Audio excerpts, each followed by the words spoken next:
Boker Tov les amis, shalom à tous et à toutes et Bezrat Hashem. On commence une nouvelle année avec une nouvelle étude. Hier, pour pas léser les gens qui font 2 jours, donc on n'a pas fait la Torah Nunbet. On a fait quelque chose d'aussi extrêmement intéressant, mais c'est pas la Torah 52. Aujourd'hui, on commence Bezrat Hashem la Torah 52. C'est une Torah qui n'est pas trop longue, normalement elle ne nous prendra que quelques semaines. Et Bezrat Hashem, voilà, on attaque avec une Torah sur la Hitbo des doutes. Et Bémet, on va faire la Torah 52, 53 et 54. Disons, ces 3 Torahs, on va les commencer pratiquement ensemble, puisque 52, 53 c'est assez court. Mais la 54, c'est une Torah qui est extrêmement longue et puissante et très très importante. Donc c'est une Torah qu'on restera au minimum 1 an ou 1 an et demi même, parce que c'est une Torah où il y a beaucoup d'explications, il y a beaucoup de choses sur cette Torah là. Donc en introduction, Bezrat Hashem, à cette Torah 52, on va voir un petit peu comment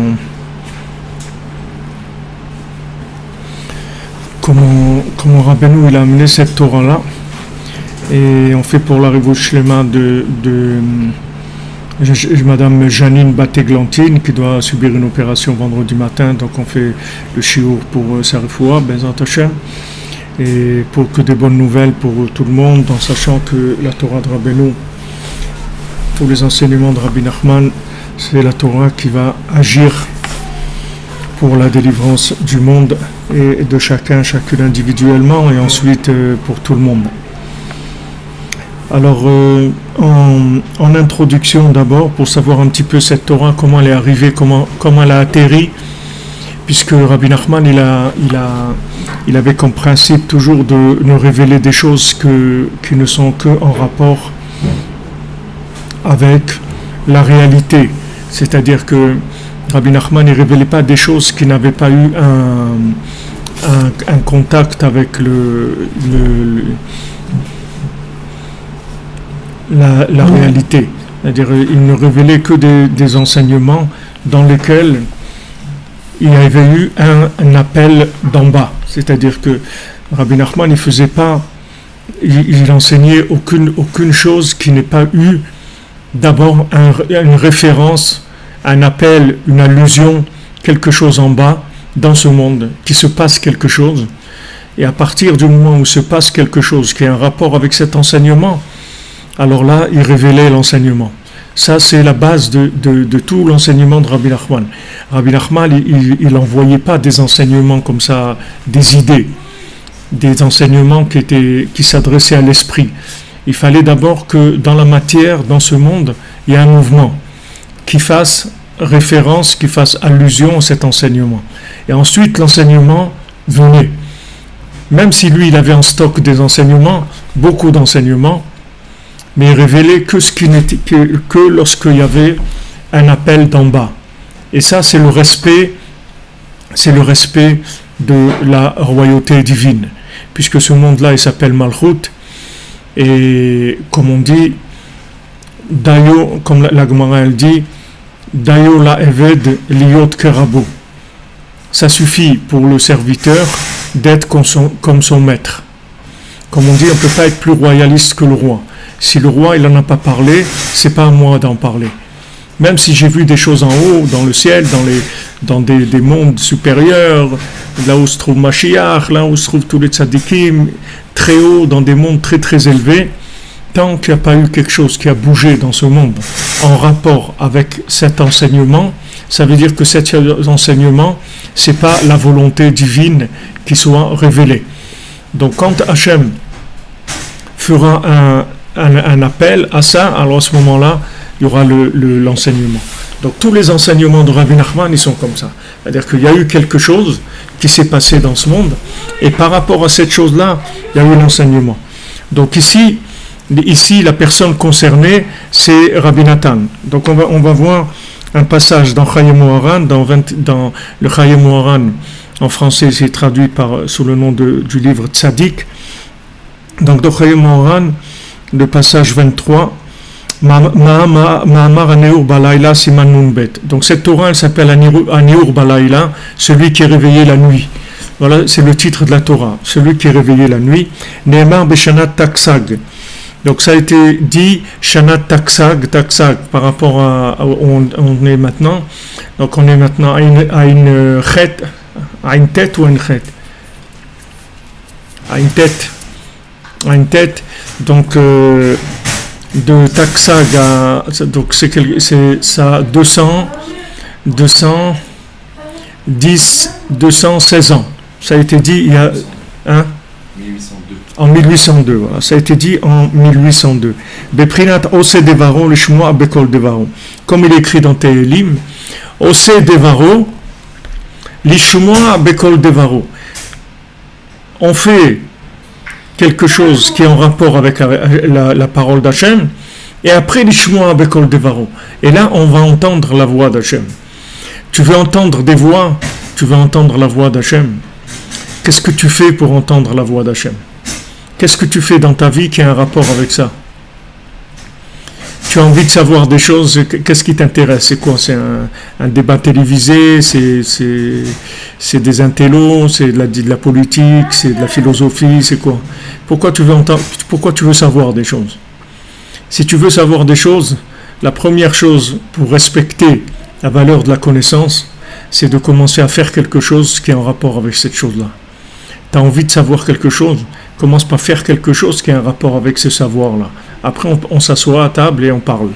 Mais d'abord, fais quelque chose. Si tu fais rien qui est en rapport avec cette chose-là, ça s'appelle de la violation d'homicide, de la violation de connaissances, c'est du vol. Tu viens voler des connaissances, pourquoi tu as besoin de ces connaissances-là? Tu n'as aucun rapport avec ces connaissances-là. Fais quelque chose qui est en rapport avec cette connaissance, agis par rapport à l'endroit où tu te trouves, et à ce moment, la connaissance viendra vers toi. Tu n'as même pas besoin d'aller la chercher. La connaissance, elle attend que ça, que de venir vers des gens, mais des gens honnêtes, des gens qui déjà à leur niveau, ils font ce qu'ils peuvent. Et à ce moment-là, après, la connaissance vient. Mais cette façon de voir les choses, des débats intellectuels, etc., sur des choses qui concernent personne, que les gens ils n'ont jamais été là-bas, ils sont au courant de rien, ils racontent n'importe quoi sur n'importe qui, ça vaut rien du tout. Des choses qui valent rien. La Torah, elle fonctionne pas comme ça. Donc comme il écrit dans les psaumes, Ose Devaro, il fait la parole divine, l'Ishmoa Bekol Devaro, pour entendre la parole divine. Tu veux entendre la parole d'Hachem? D'abord fais la parole d'Hachem. Fais quelque chose qui est en rapport avec ça.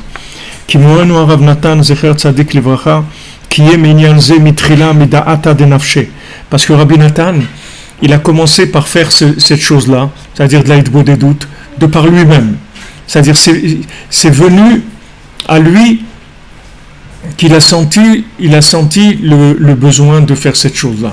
Il a commencé à faire de l'aïdbo des doutes. Et d'ailleurs, c'est un très grand chizouk, ça donne beaucoup de force. Parce que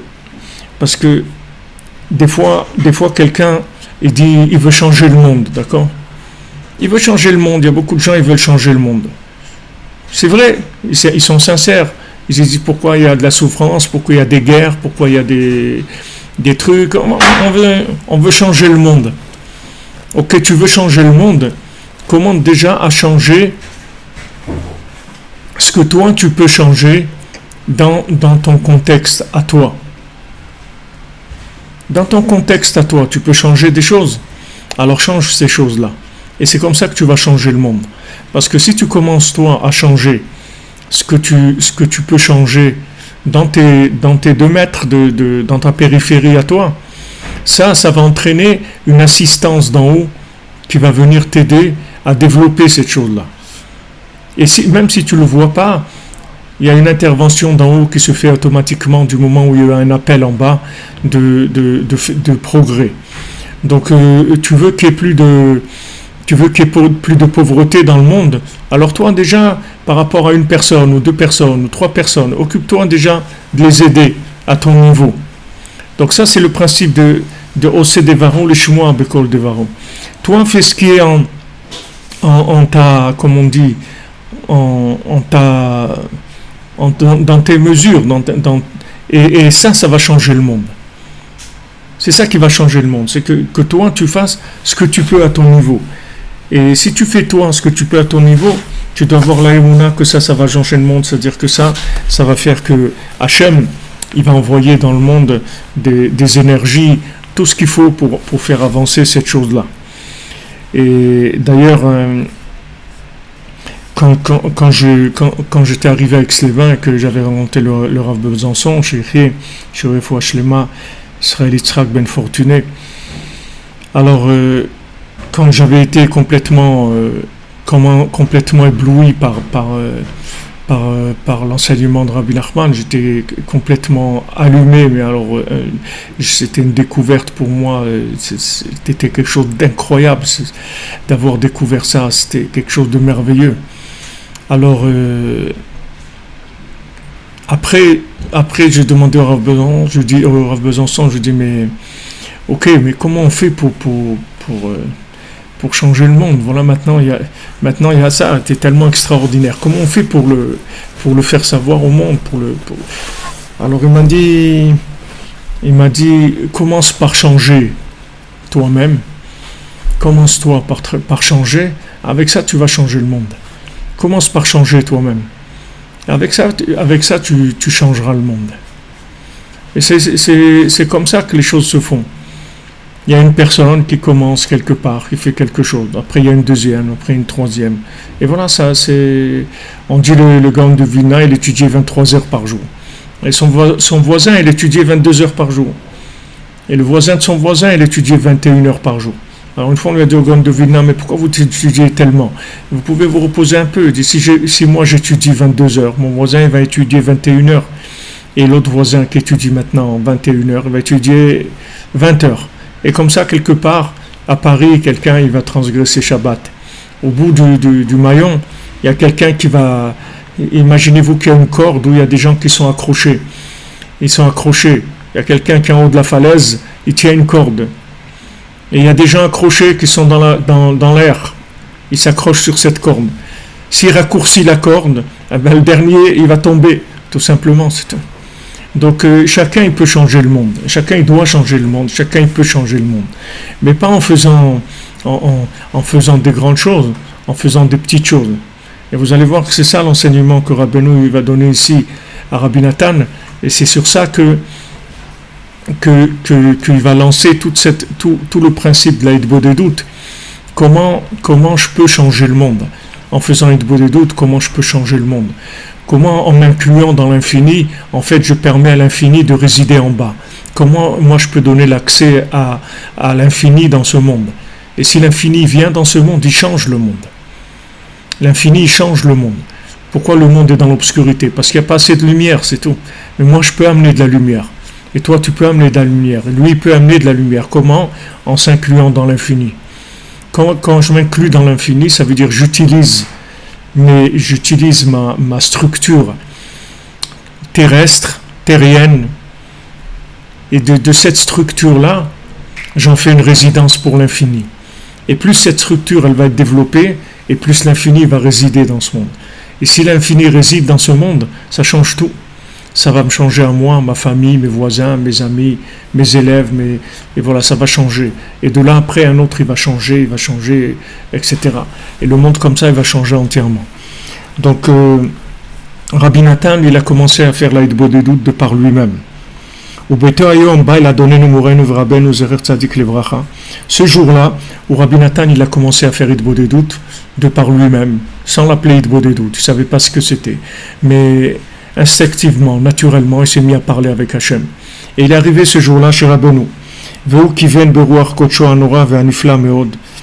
Et Rabbeinu, lui, il a vu tout de suite dans son souffle divin qu'il avait, dans son souffle de sainteté redoutable et extraordinaire. Gila lefana va'inyan. Donc il lui a révélé cette chose-là. Cette chose-là, c'est-à-dire cette Torah-là sur la Hitbodedut. Et notre maître Rabbi Nathan, quand il a entendu ça,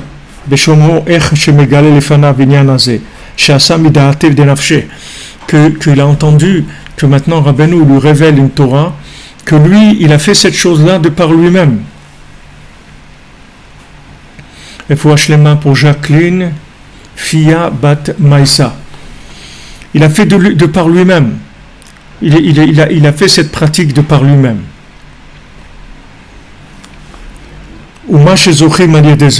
Et il a vu Rabbi Nathan à quoi on peut arriver grâce à l'Aïd Bodedut. Et tellement il a ressenti la douceur de ces choses-là, de ces paroles-là, de cet enseignement.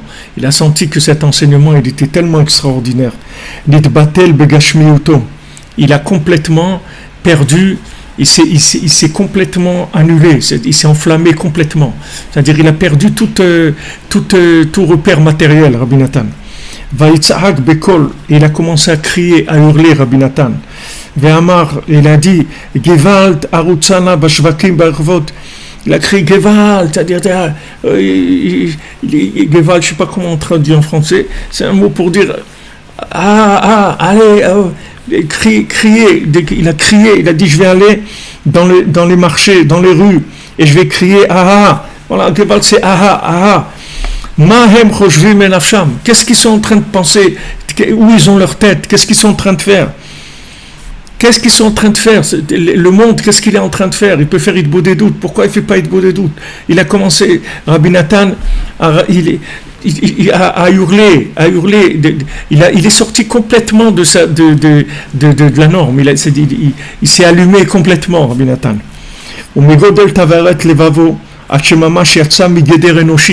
Tellement son cœur il a brûlé qu'il est sorti de Geder Enoshi, il est sorti du Geder des limites humaines. C'est-à-dire il a perdu la tête complètement.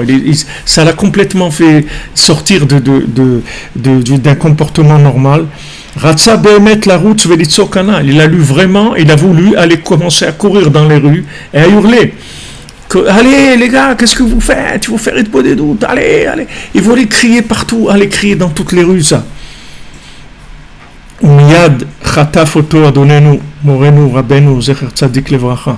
Tout de suite Rabbeinu il a attrapé Bebikdo, il a attrapé par son vêtement va Marlo.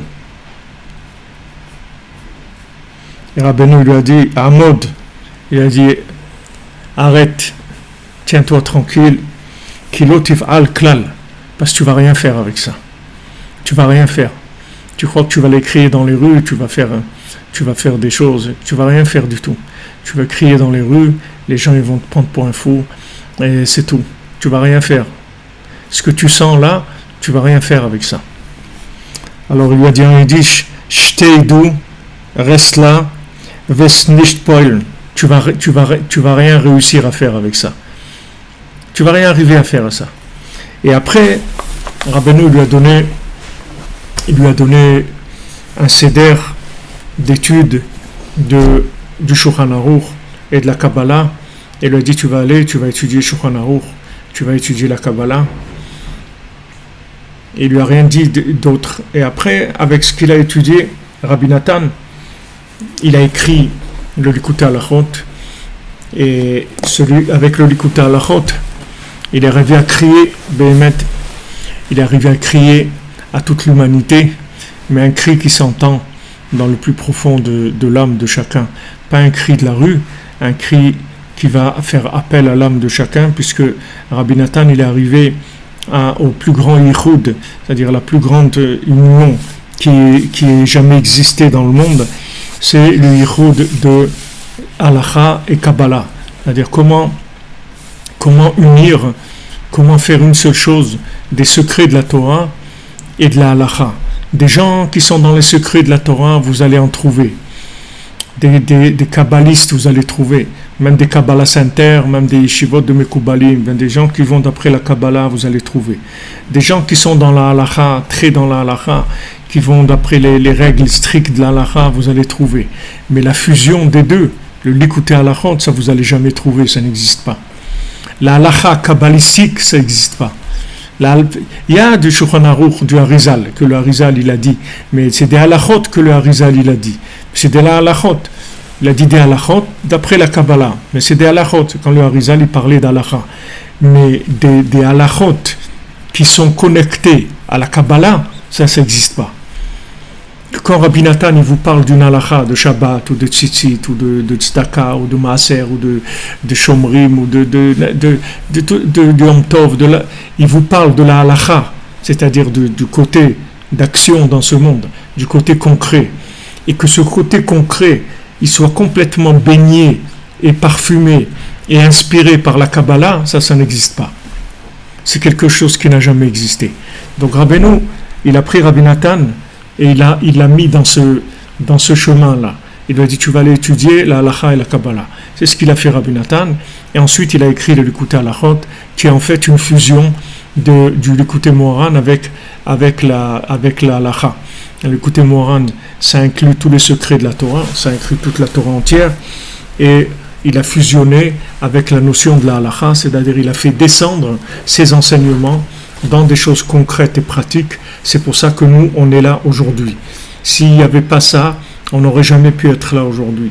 Parce que chacun, il aurait été là où il est, mais il aurait été pris dans les mondes dans lesquels il vit. Il n'aurait pas pu s'engager et lâcher des choses. Il n'aurait pas pu vivre la Torah. Parce que il aurait chacun sa façon de vivre, sa façon de sentir les choses et de voir les choses, etc.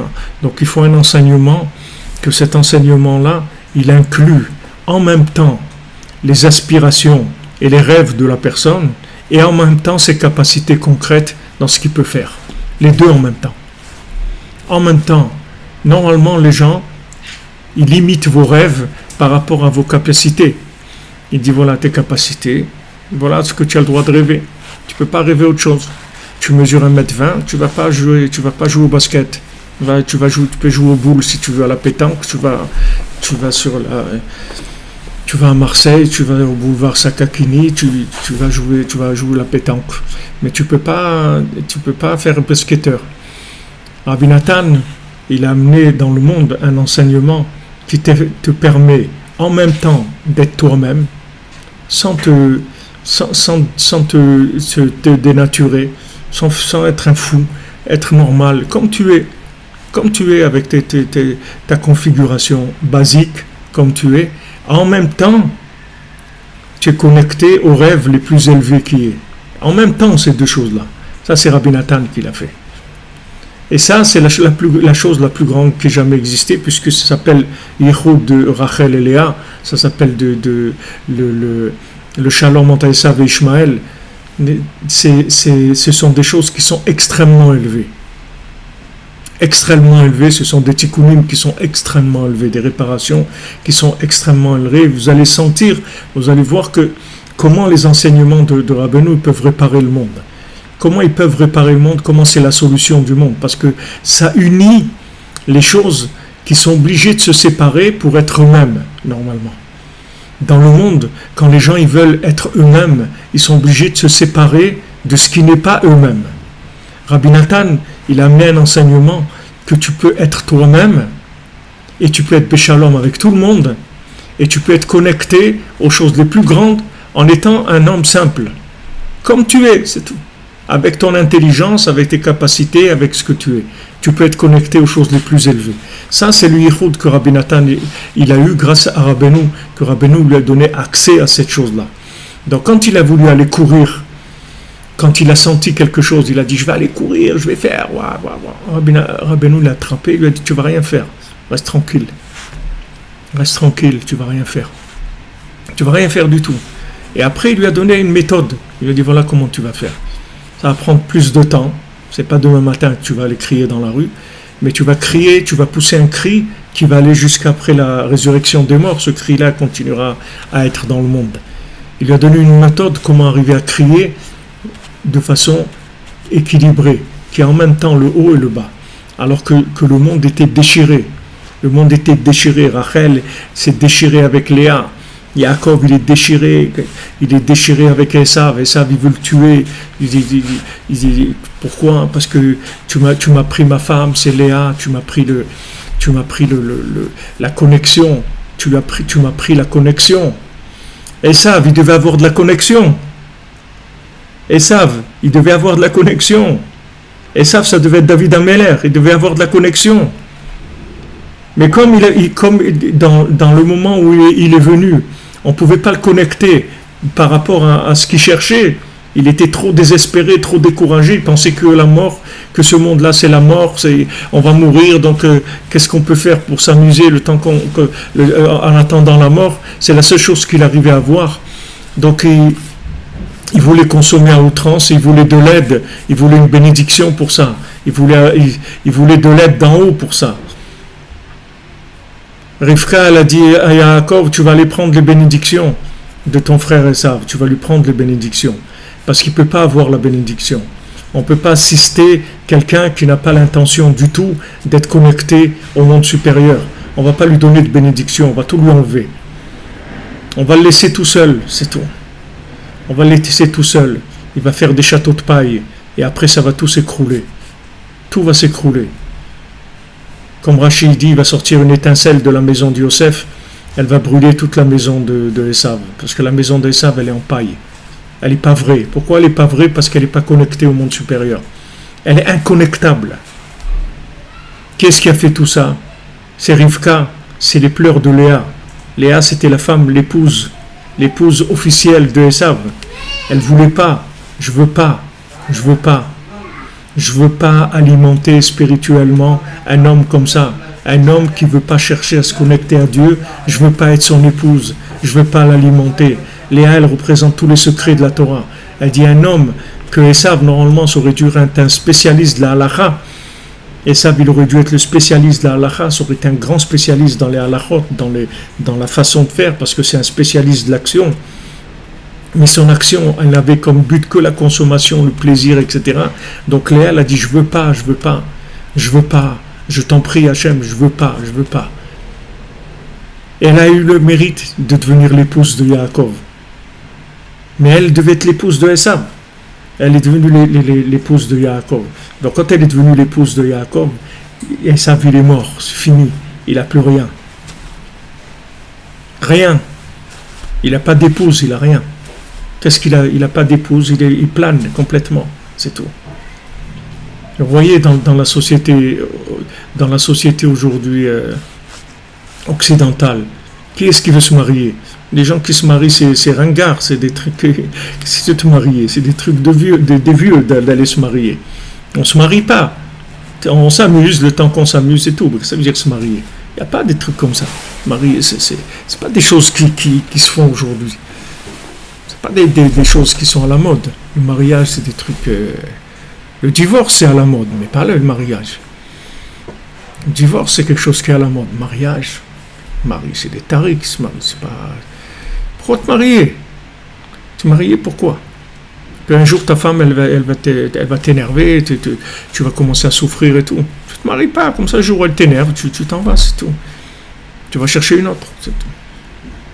Et avec ça, qu'est-ce que tu vas faire? Tu vas jamais construire et tu vas jamais exister, tout simplement. Tu ne veux pas exister, tu ne vas rien faire de ta vie. Ta vie, c'est rien du tout. C'est pas une vie, tu n'as jamais vécu, tu ne sais pas ce que c'est la vie. Une vie, un homme qui n'est pas connecté, il ne sait pas ce que c'est la vie. Là, il ne vit pas. C'est comme si derrière un écran et tu vois des trucs toute la journée, tu vois la mer, la montagne, les trucs. Qu'est-ce que tu as vu? Tu n'as rien vu du tout. Toi, tu es assis sur ta chaise. Il ne s'est rien passé du tout. C'est la même chose. Et ça, du moment où il n'a pas voulu s'inclure dans Yaakov, c'est difficile. C'était très difficile. Très, très difficile. C'est une épreuve très, très difficile pour Esav. Que Esav, qui a le savoir-faire, qui est un spécialiste de l'action, du savoir-faire dans ce monde, il accepte de se soumettre à un homme qui n'a pas le savoir-faire, un homme qui est complètement dans des idéologies de connexion à Dieu. Arriver à se soumettre à lui, c'est extrêmement difficile, extrêmement difficile.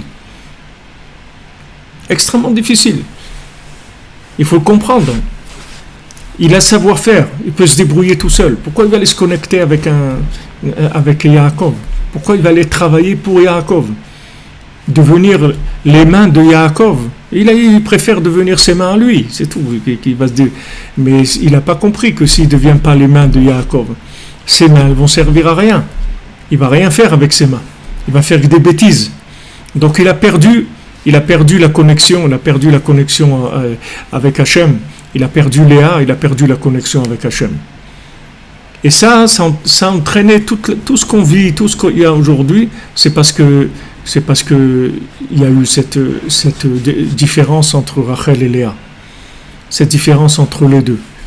S'il n'y avait pas eu cette différence entre les deux, si Esav il aurait été soumis à Yaakov, il aurait eu comme épouse Léa, il aurait été sauvé, parce que Léa c'est les secrets de la Torah.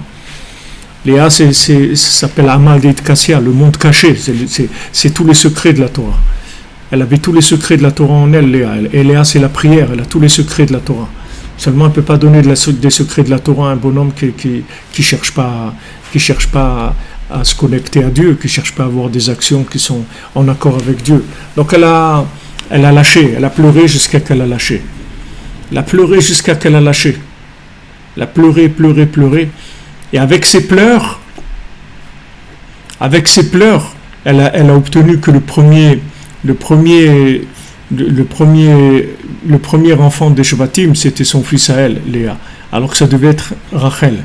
C'est Rachel qui devait enfanter le premier des tribus d'Israël.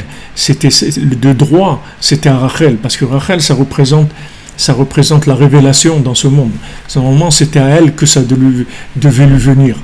Elle devait être normalement la mère du premier-né des 12 tribus. Mais Rachel, avec la prière, elle lui a pris ça. Et maintenant, grâce à sa tsniout de Rachel, de Léa, elle a pris ça à Rachel par la prière.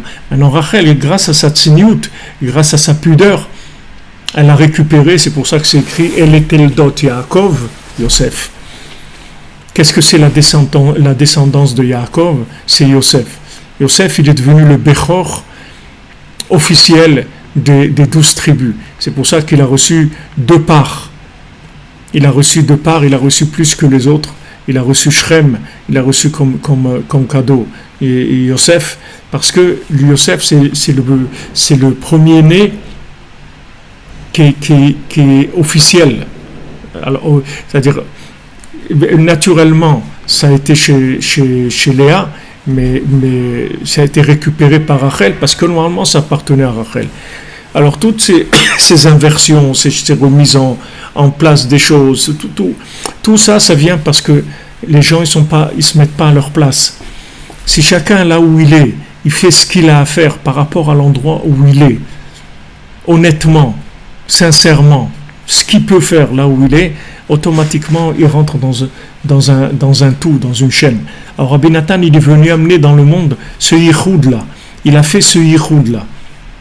C'est pour ça que le Likutei Halachot, c'est le livre le plus puissant qui est dans les enseignements. C'est plus puissant encore que le Likutei Moharan au point de vue révélation, si vous voulez. Likutei Moharan, c'est plus Léa, mais le Likutei Halachot, c'est plus Rachel, c'est plus révélé. Vous allez voir plus de choses qui vont vous aider concrètement, il va vous donner des énergies pour vivre la Torah. Comment vivre la Torah? Comment faire? Il y a des gens, ils n'arrivent pas. Les gens, ils gardent Shabbat, par exemple. Ils disent, ouais, moi, je suis Shomer Shabbat. Vous croyez que c'est pas chouette de garder Shabbat? C'est pas simple. Il y a des gens, ils n'arrivent pas. Moi, j'ai des gens, ils m'écrivent, ils me disent, Avifra, j'ai pas pu faire Shabbat. Même Yom Kippour, j'ai pas pu faire. Au milieu, j'ai mangé, j'ai craqué, j'ai pas pu. Il y a des gens, ils sont au bord de la falaise. Ils ont un pied à l'intérieur et un pied, il est dans le vide. Et ils sont toujours comme ça. Vous croyez que c'est simple? Quelqu'un, il garde Shabbat ou il fait Yom Kippour. Il dit, ça s'est bien passé, Yom Kippour, j'ai jeûné, etc. Tu crois que c'est simple de jeûner Yom Kippour? Tu crois que c'est simple de faire Shabbat? Tu crois que c'est simple de faire ces choses-là? Il faut des énergies pour faire ça. Il faut avoir des énergies. Il y a des gens qui ne les ont pas. Il y a des gens qui n'ont pas ces énergies. Rabbi Nathan te donne l'énergie pour vivre la Torah, pour faire la Torah, pour faire la parole d'Hachem, pour vivre la parole d'Hachem. C'est ça que Rabbi Nathan y fait. Donc, quand il a quitté Rabbeinu, alors Rabbi Nathan, il a commencé à étudier énormément. Rabbi Nathan, il avait un tel Rabbeinu lui a donné tellement étudié qu'il ne pouvait même pas répondre. Si quelqu'un lui disait bonjour, il ne pouvait même pas lui répondre. Parce que s'il lui répondait, il allait être en retard dans son étude de la journée qu'il avait. Donc il n'arrêtait pas, il était mamache, il étudiait sans arrêt. Et avec cette étude qu'il a faite, il est arrivé après à cette connexion extraordinaire de pouvoir faire l'écouter à la route. C'est-à-dire de pouvoir faire une fusion entre les secrets et le révélé sans que ça dénature ni l'un ni l'autre. Comment quelqu'un il peut vivre connecté au plus grand secret de la Torah sans planer. Vous pouvez aller dans des Kabbalah Center, vous allez voir, mais vous allez voir des gens qui fly, qui planent complètement. Vous allez voir des gens qui sont déconnectés de la réalité. Complètement. Vous n'allez pas voir des gens qui ont les pieds par terre. Rabbi Nathan, il est arrivé à inspirer les gens avec les plus grands secrets de la Torah, en même temps en mettant les pieds par terre, que tu sois complètement dans la réalité des choses. Tu planes pas. Rabbeinu n'aimait pas les planeurs. Rabbeinu n'aimait pas les planeurs. Rabbeinu ne veut pas des planeurs. Il veut des gens qui soient dans le concret, des gens qui aient la tête sur les épaules, qui sachent gérer une famille, une affaire, et leur vie, tout que ça soit tout contrôlé, et en même temps branché sur des choses les plus élevées. Alors maintenant on va commencer la Torah Nunbet. Rabbi Hanina ben Chachinai Omer. Donc ça c'est écrit dans le Pirkei Avot, dans le Maxime des Pères, dans le troisième paragraphe, dans le troisième Pérec du Pirkei Avot. Haneur Balayla, celui qui se réveille la nuit, qui est réveillé la nuit, et celui qui va marcher sur un chemin qui est un chemin de solitaire, ou mefane libo le vatala, et qui vide son cœur dans des choses qui n'ont pas de sens, c'est-à-dire dans le batala, c'est dans le mot bitoul, c'est-à-dire ça, batel, ça veut dire qui n'a rien de spécial. Pour faire, lui dit mefane libo le batala, c'est pour mettre en opposition à quelqu'un qui a son cœur dans la Torah, en train de penser à de la Torah. Non, il se balade la nuit solitaire dans un chemin, et voilà, il plane dans sa tête, il pense à n'importe quoi, etc. Harezé mitrayev benafsho. Il faut savoir que celui-là, il devient mitrayev benafsho, c'est-à-dire qu'il met son âme en danger, c'est-à-dire sa vie en danger. Il met sa vie en danger. C'est-à-dire c'est quelqu'un qui se lève la nuit, il va sur un chemin solitaire et il commence à penser à n'importe quoi, alors il met sa vie en danger. Ça, c'est ce qui est écrit dans le Pirkei Avot. D'accord ? Peut-être qu'on regardera l'explication simple dans le Pirkei Avot pour savoir exactement dans le pshat de Pashut qu'est-ce que ça veut dire. Mais Rabbeinu il va monter ça dans autre chose complètement qui est en rapport avec ça, mais qui va aller dans un autre niveau complètement. Qui est apikorsim chez Omrim. Rabbeinu dit il y a des apikorsim, il y a des épicuriens, il y a des apikorsim, des gens qui sont des renégats chez Omrim, qui disent Shaolam hu mechuyav hametziut. Ils annoncent que quoi? Que le monde, il existe, il est obligé d'exister. C'est-à-dire que ce monde-là, il doit absolument exister.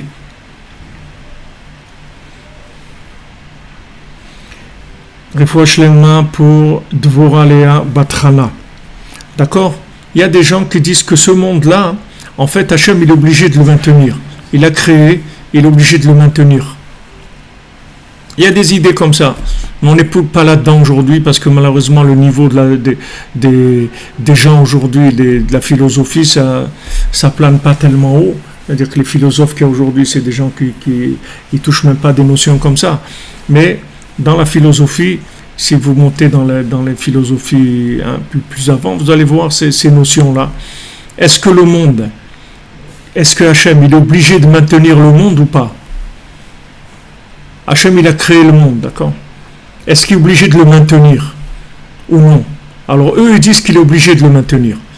Ces apikorsim-là, ces gens-là, ils disent que le monde, c'est obligé qu'il existe. Il ne peut pas ne pas exister. Du moment où il a créé, Hachem, il est obligé de le maintenir. ou les fida'ata mara'a, ameshubeshet nidmelahem. Et d'après leur façon de voir, qui est mauvaise, et meshubeshet, ça veut dire qui est troublée, c'est-à-dire qu'ils voient pas clair. Nidmelahem, ils ont l'impression, sheesh al zerayot ou muftim. Ils pensent qu'il y a des preuves flagrantes de ça, que le monde, c'est obligé qu'il existe. On ne peut pas faire autrement. Il faut que le monde existe. Chazve shalom. Memina gaolam. Alors, ils ont des preuves, chazve shalom, sur ça. Memina gaolam, c'est-à-dire de la façon dont le monde il se comporte. Eux, ils ont des preuves que le monde, c'est obligé qu'il existe.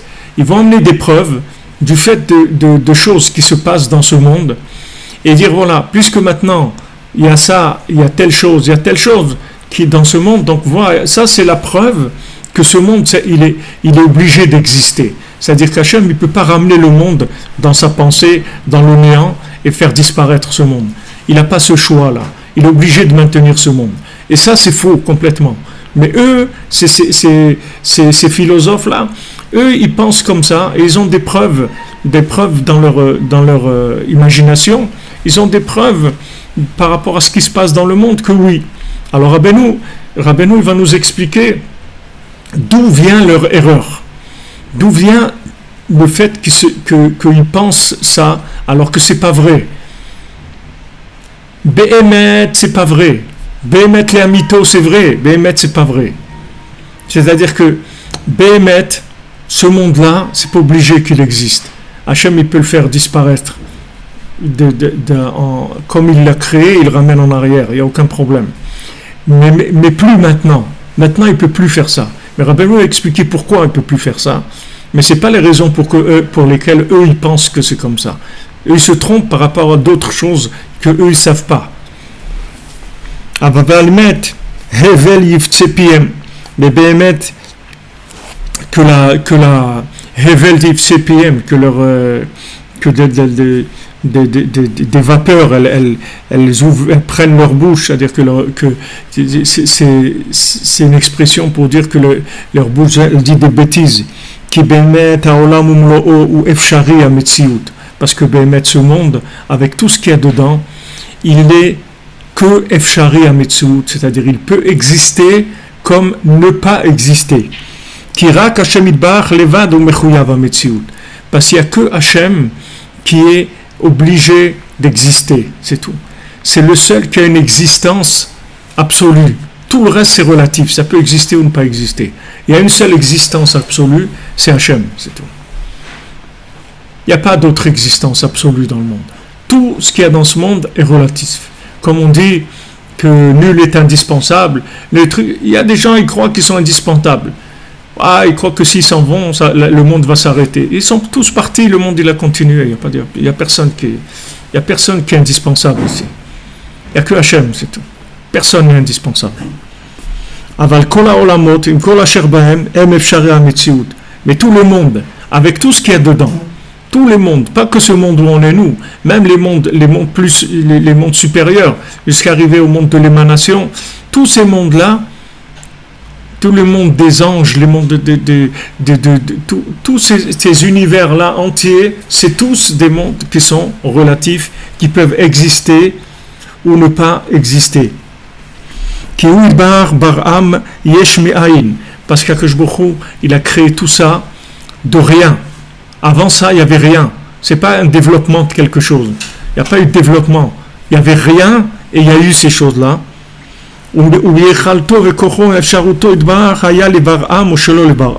Et Akadosh Baruch Hu, il avait la possibilité, la force et la efsharut, c'est-à-dire le choix, de les créer ou de ne pas les créer. Il n'y avait rien qui était obligé d'être créé. Rien. Donc Hachem, il avait la possibilité de créer cette chose-là ou de ne pas la créer. Donc maintenant, du moment où Hachem, c'est le seul qui a décidé de faire exister cette chose à partir du néant, à partir de rien, donc tout le monde entier, il est relatif complètement. Et il n'y a rien qui doit exister absolument. Rien. tout est quelque chose de relatif et tout est quelque chose de provisoire. Ça peut disparaître. Il n'y a rien qu'il ne faut pas croire parce qu'il y a beaucoup de monde qui crie, qui chante, et il y a des chaînes de télévision et de tout ça, c'est rien du tout. Tout ça, en une seconde, ça peut retourner complètement dans l'infini. Il ne reste plus rien de tout ça. Il n'y a pas d'existence absolue, c'est tout dans le relatif.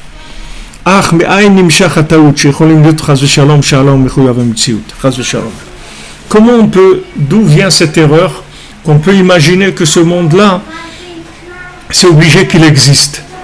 D'où vient cette erreur? Ces gens-là, ces apicorcines-là, c'est des philosophes, des gens qui ont réfléchi, qui ont analysé, et qui ont dit, voilà, ce monde, c'est obligé qu'il existe. D'où ça vient qu'ils se trompent? Cette erreur, elle vient d'où?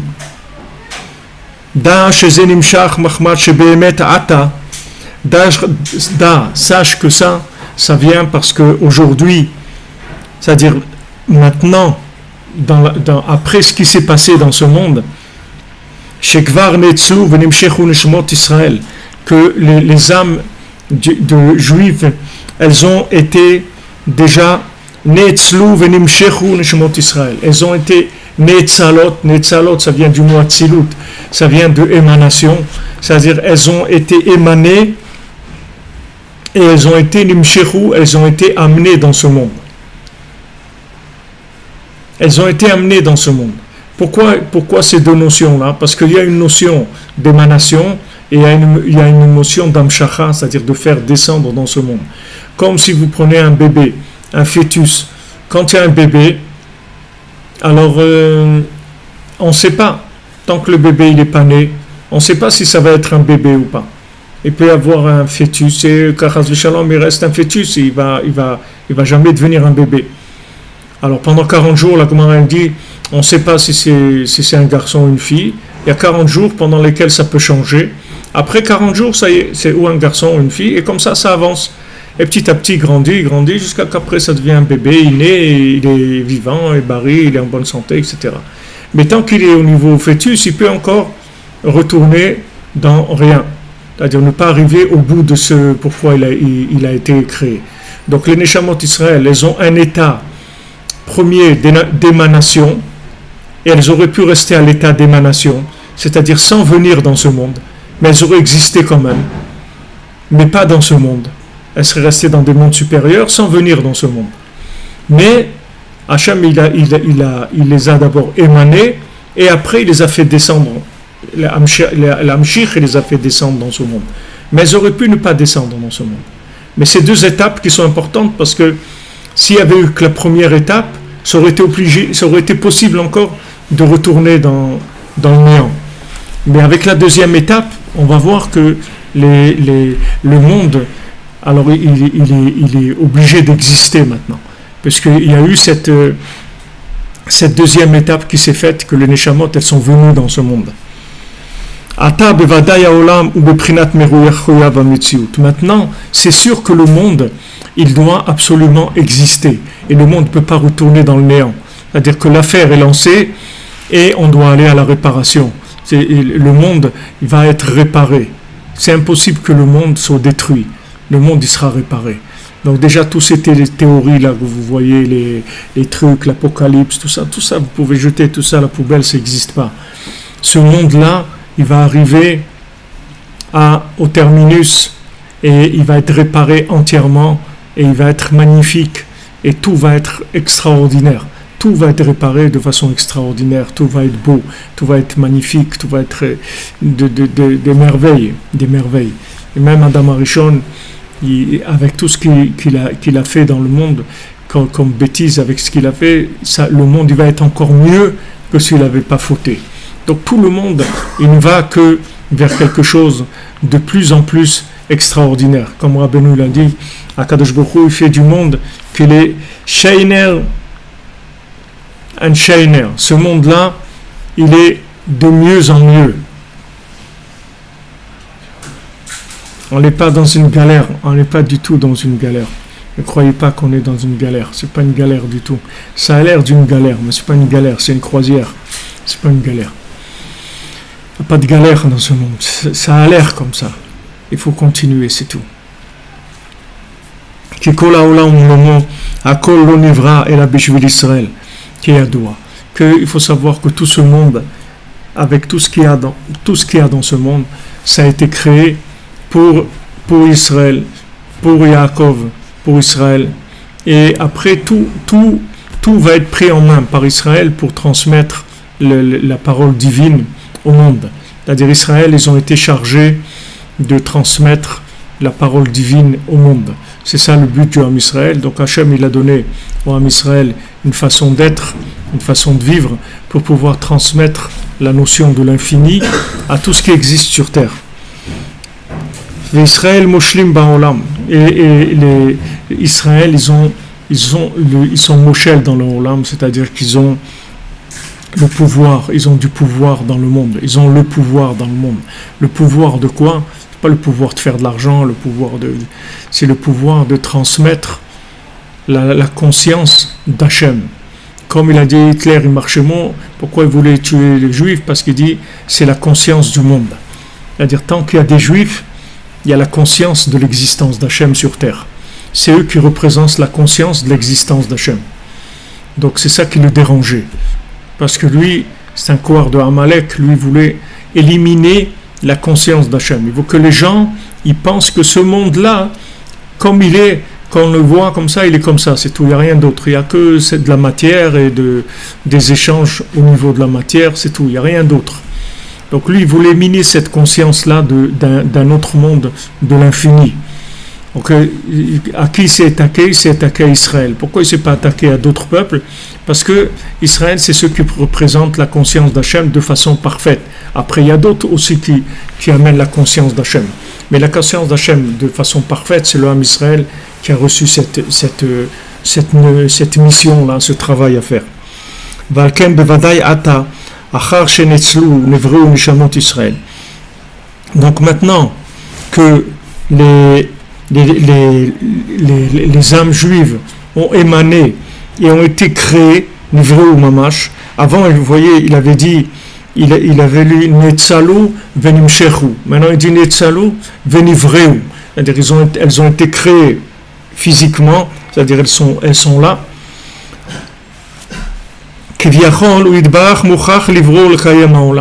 Alors, si on peut dire ainsi, Hachem est obligé de maintenir le monde.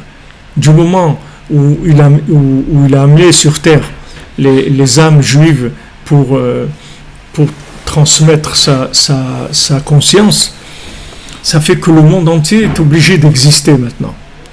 Pourquoi? Parce qu'il a construit une structure sur terre pour diffuser la conscience de son existence. Du moment où cette structure elle est arrivée sur terre, c'est fini, il ne peut plus détruire le monde. Parce que maintenant il y a une structure pour enseigner sa conscience au monde. Donc du moment où il y a une structure pour exister, pour enseigner la conscience, ça veut dire qu'il y a une présence déjà divine dans le monde. Il est déjà une maison dans le monde. Donc ça y est, il ne peut plus détruire le monde, parce qu'il va se détruire lui-même. Il ne va pas se détruire lui-même. Donc ça y est, l'histoire elle est lancée. Elle est embarquée. C'est fini. Comme il a fait Shlomo Ameler avec les deux mamans qui sont venues, les deux qui ont dit le petit bébé c'est mon fils. Il dit toi madame qu'est-ce que vous dites? Eh bien c'est mon fils. Et vous madame?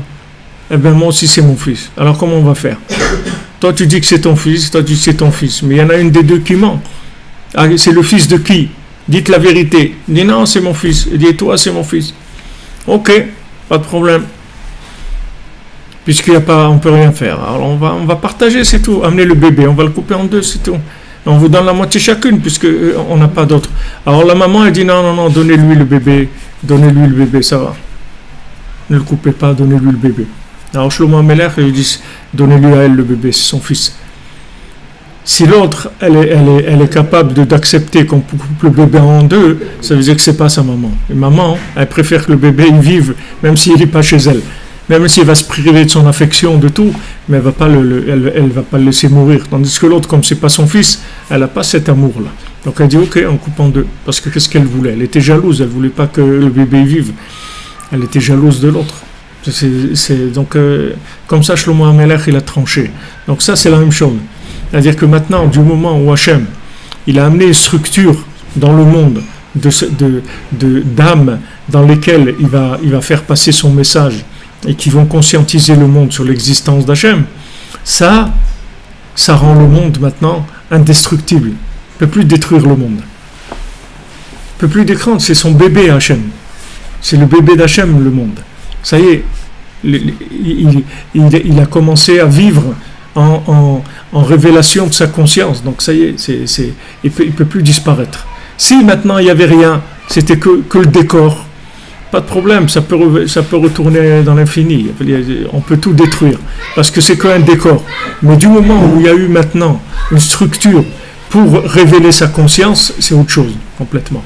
Donc maintenant le monde, si on peut dire ainsi, parce qu'on ne peut pas dire obligé chez Hachem il est obligé de rien, mais dans notre façon de parler, de comprendre, il est obligé de maintenir le monde. Parce que c'était dans ce but-là que Hachem il a émané, il a créé les âmes du peuple juif.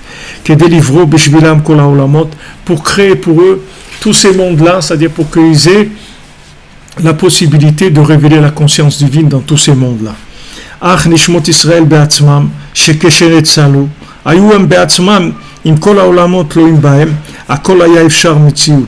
Mais même les âmes juives, elles-mêmes, les âmes du peuple d'Israël, elles-mêmes, quand elles ont été émanées, elles-mêmes, avec tout le monde, tout elles étaient encore dans la relativité. C'est-à-dire que ce n'était pas obligé que ça existe. Parce que c'était possible de les émaner sans les créer, comme l'exemple que je vous ai donné du fœtus. C'est-à-dire c'est possible qu'il y ait le fœtus, mais que ce soit pas, que ça n'oblige pas encore la naissance. D'ailleurs, de là, c'est bien malheureusement tous ces trucs de l'avortement et tout, parce que les gens peuvent parler d'avortement et tout, parce que l'enfant il est pas né. Du moment où l'enfant il est né, c'est un assassinat. C'est plus de l'avortement. Quelle est la différence entre quelqu'un qui tue un bébé qui est né et un fœtus? C'est un fœtus, on dit bon, c'est un avortement, c'est une mère, elle veut pas, etc. Ok. Mais s'il est né le bébé, elle fait ça, elle va aller en prison. C'est un assassin. Mais en fait, d'après ce qui est ici, que ce soit un fœtus ou que ce soit un bébé, c'est la même chose, c'est de l'assassinat, c'est exactement la même chose. Puisque maintenant, du moment où c'est un fœtus, normalement, si les choses se passent normalement, 90 fois sur 100, ça va donner un bébé. Donc c'est de l'assassinat, c'est la même chose. C'est pas parce qu'il est sous une forme de fœtus que c'est pas un assassinat. Mais par rapport à la façon de voir de Esav avec toute sa déconnexion qu'il a. Donc lui, il peut penser que d'enlever un fœtus, c'est un péché mignon, comme on dit, c'est pas très grave. Mais en fait, c'est de l'assassinat. C'est-à-dire, c'est pas que la Torah qui interdit. La Torah l'interdit pas que pour les Juifs, même chez les non-Juifs, c'est interdit l'avortement. C'est interdit, on n'a pas le droit. Tu veux pas en arriver à l'avortement, ok, alors ne fais pas de procréation, c'est tout. Mais maintenant qu'il y a un fœtus, tu es obligé de les laisser. Tu peux pas faire autrement, ça s'appelle de l'assassinat. On peut pas faire autrement. Vous voyez ici, du moment où ça a été Netzal et que ça a émané, que c'est venu dans ce monde, ça y est, c'est fini, on peut plus retourner en arrière. Cette destruction-là, Hachem ne va pas la faire. Parce que ça y est, il y a eu déjà une structure dans le monde, l'affaire est lancée, elle tourne. Donc c'est fini, elle ne retournera plus en arrière. Dès qu'Hachem il a voulu faire émaner les âmes du peuple d'Israël, alors tout le monde est devenu Mechuyav HaMetziut, c'est-à-dire obligé d'exister dans la réalité, de se maintenir. Alors,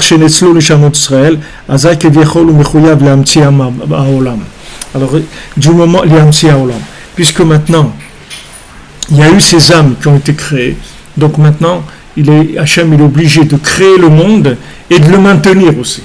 Il est obligé de donner au monde une metziut, c'est-à-dire une création réelle, c'est-à-dire concrète. Parce que maintenant, il y a eu cette émanation de ces âmes. Parce que c'est dans ce but que leurs âmes, elles ont été émanées. Ces âmes qui sont des parties d'Hachem, qu'il a séparées de lui-même, puisqu'une âme c'est une partie d'Hachem qui se sépare d'Hachem, qui devient en grande partie indépendante. Ça a obligé le monde à exister après. Que tous les mondes vont exister pour eux, c'est-à-dire pour qu'ils fassent connaître Hachem à tout le monde. Et eux ils vont avoir le pouvoir sur tout ça, c'est-à-dire c'est eux qui vont avoir le pouvoir et le devoir de conscientiser le monde de l'existence d'Hachem. Et comprend bien. Si Rabbeinu dit ça veut dire comprendre bien, ça veut dire que c'est pas facile à comprendre ces notions-là. On a essayé de simplifier au maximum, mais ce sont des notions qui sont très profondes. Et alors Rabbeinu dit, de ça vient l'erreur de ces apicorsim, de ces philosophes, de ces épicuriens. Voilà comment ils se sont trompés. Parce qu'il y a cette partie-là qu'ils ne connaissent pas. Mais c'est ça qui fait que l'apparence du monde, il donne une apparence d'un monde qui doit exister. Mais il ne doit pas exister parce que ceux ils croient que ça existe. Il doit exister parce qu'il y a eu ce système-là avant toute cette procédure-là des âmes qui vont révéler l'existence d'Hachem dans le monde. Aval be'emet rak Hashem itbarach levad u mechuyav hametziut. Be'emet, il n'y a que Hachem qui a une existence absolue. Aval kol advarim hem shari hametziut. Et toutes les autres choses, elles sont potentielles, c'est-à-dire elles peuvent exister ou pas, elles sont relatives. ועיקר הכוונה שברא כל העולם בשביל ישראל היה כדי שישראל יעשו רצונו ושיחזרו וידבקו בשורשם, היינו שיחזרו יחלו בו יתברך. Donc maintenant, pourquoi Hachem il a créé le monde? C'est pour que l'homme Israël il fasse la volonté d'Hachem et qu'il retourne dans leurs racines et qu'il réinclut tout dans Hachem, qui est lui l'existence absolue. C'est pour ça que tout a été créé. Donc maintenant, on a un schéma où il y a l'émanation de ces âmes. Du moment où ces âmes, elles sont descendues dans ce monde, donc maintenant, elles doivent retourner et se réinclure dans leurs racines avec tout ce qui dépend d'eux, c'est-à-dire tout ce qu'il y a dans le monde. Qu'est-ce que ça veut dire que maintenant elles ont le pouvoir sur ce monde? Ça veut dire que maintenant, du moment où elles sont là, alors elles sont connectées à tout ce qu'il y a ici dans ce monde. Toute la matière, à tous les êtres humains, les animaux, les plantes, tout. Quand on fait une bénédiction, on inclut la chose dans Hachem. Quand on dit Baruch Hashem, Elkonumecha Olam, Boré Periaet, c'est toi qui crée. Alors tac, on remonte la chose, on remonte. Alors on doit tout réinclure dans Hachem. C'est-à-dire que voilà le nouveau système, comment il s'est mis à fonctionner. Une fois qu'il y a eu la création du monde. Donc une fois qu'il y a cette création, c'est sûr que le monde, il doit absolument exister. Parce qu'il doit absolument exister pour cette raison-là, pas pour une autre raison comme ils pensent les philosophes. Il doit exister parce que maintenant, du moment où Hachem il a fait descendre les âmes du Ham Israël dans ce monde, et que tout le monde a été créé pour eux, c'est-à-dire tout le monde a été créé pour qu'il le réinclue dans l'infini, donc on est obligé d'aller au bout de l'histoire. On ne peut pas faire autrement. C'est-à-dire ce monde-là, il ne peut plus disparaître. Parce que s'il disparaissait, ce serait un gros problème. Tous ces éléments-là qui ont été séparés d'Hachem pour être réinclus dans Hachem, où ils iraient ces éléments-là? Donc c'est pas possible. Tout doit se réinclure dans Hachem. Tout le monde doit faire tchouva, tout le monde doit être réparé, tout le monde doit reconnaître Hachem. Tout ce qui a été créé, ça doit se réinclure dans l'infini. Donc maintenant, après, Rabbeinu il va nous parler de la Hitbod des doutes et il va nous montrer comment c'est le moyen de tout réinclure dans l'infini.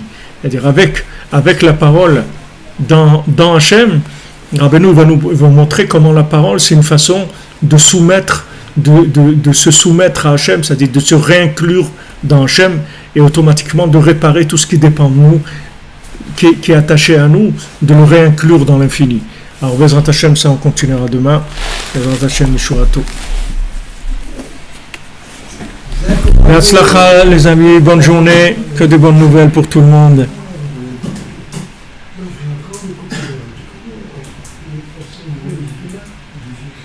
Et voilà notre ami Tzrak Glassman, il est dans sa ferme. Hatzlacha, mon ami, que des bonnes nouvelles pour tout le monde. Merci pour votre présence et votre assiduité.